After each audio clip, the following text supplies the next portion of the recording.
Hi, I'm Ray Babbie. I'm the president of RCBI International, also known as RCBI. I started the company with a simple mission, and that's to help great companies grow. And while the mission is simple, the execution is much more than that. To that end, RCBI is a consulting services company with three main areas of focus. One is business development, capture management, and the third is proposal leadership. I'm primarily engaged in federal contracting space, covering a multitude of agencies.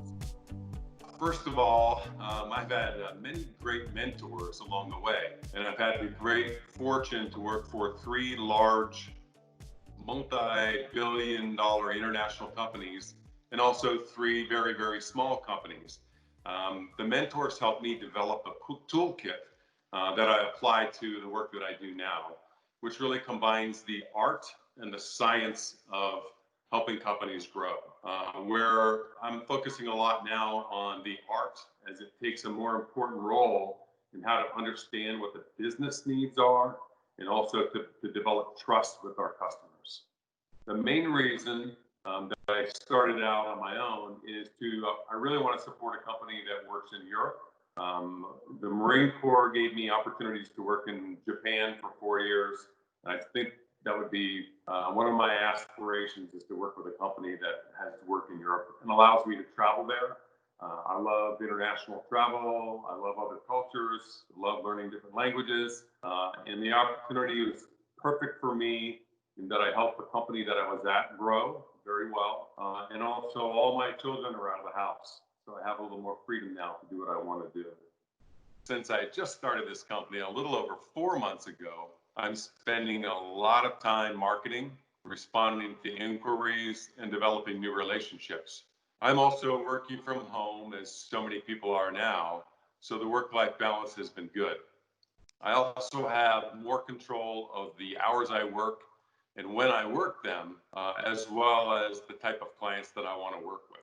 It is definitely different as the last 21 years I've gone to an office every single day. I miss the camaraderie of meeting with people and that spontaneous collaboration.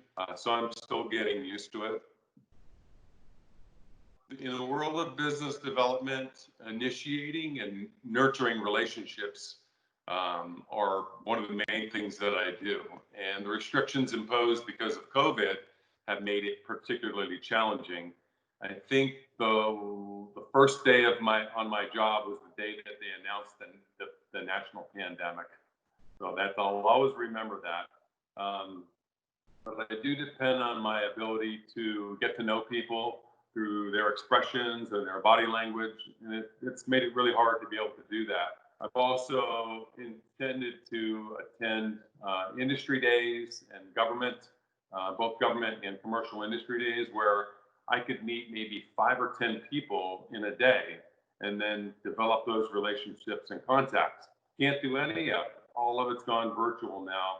So I've attended virtual industry days, and sometimes they give you a contact list, and I just reach out to people saying hello. But on the bright side, I have been successful over this 4 month period of getting a new client almost every month. And I figure if I can make it through this period, however long it is, I'm going to be fine. So the first one is tied back to what I talked about earlier, and that's to develop relationships with companies that have work in Europe or companies that are in Europe, European companies that do work with the United States government, and to work for them and to travel there intermittently. Or I really love to live there for maybe a year or two and learn that language, learn a culture, learn how to cook, and all of that kind of stuff. So it's a little bit of selfish side of me wants to do that part for me, but I also intend to help that company grow, whatever it is. The second one, and it's a direct result of GCubed, and watching how much GCubed, and Mr. Green, and Ms. Maurer, and everybody in GCubed gives back to their community. Much of it before the pandemic. This was already part of your culture.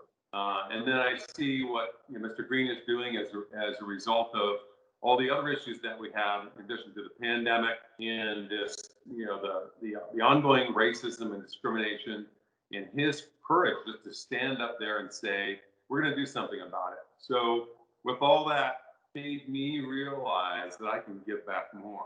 So the second goal is to really to find a company, a small company or an individual that I can help mentor, provide them unpaid hours, just to help them grow as long as they fit that culture of their objective is to be able to support other people. Another great question. Number one, I wouldn't say I'm an entrepreneur. I don't have that entrepreneurial spirit to start many businesses or everything else, but I'm learning to like where I am right now in this position. But to the young people who may be hesitant, a few things to think about. Write down your goals and your dreams. Studies have shown that if you are more than 80% likely to achieve your goals if you write them down. So write them down. Research all the tools at your disposal. Whether you're at home, there's no excuse for not getting stuff done. The internet's a wonderful tool. I have learned so much on the internet, even in the past 6 to 8 months.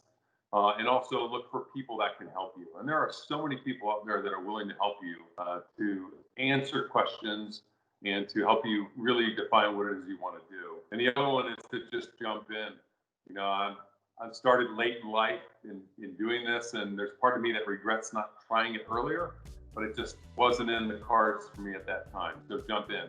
For somebody that's already established, I would say that carve out dedicated time, put it on your calendar to make your plan, work your plan, and to jump in and leverage all the things that you've learned throughout all the years of your working life so far.